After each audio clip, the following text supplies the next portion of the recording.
কেউ নিষিদ্ধ শব্দবাজি পাঠাবেন। আপনাদের কাছে বিশেষ অনুরোধ, নিষিদ্ধ শব্দবাজি পাঠাবেন।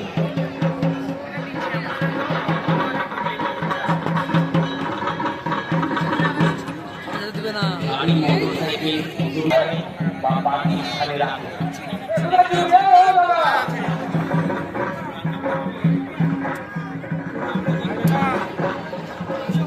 প্লাস্টিক প্যাকেট ব্যবহার করবেন না। যত্রতত্র আবর্জনা ফেলবেন না। ধন্যবাদ। প্রশান্ত মিত্র, পৌর প্রধান, গঙ্গারামপুর পৌরসভা।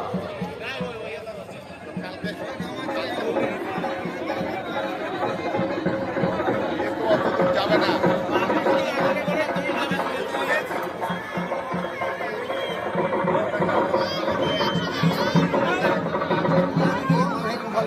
গঙ্গারামপুর পৌরসভার সকলকে জানাই শুভ বিজয়া দশমী আন্তরিক শুভেচ্ছা ও পুষ্প অভিনন্দন।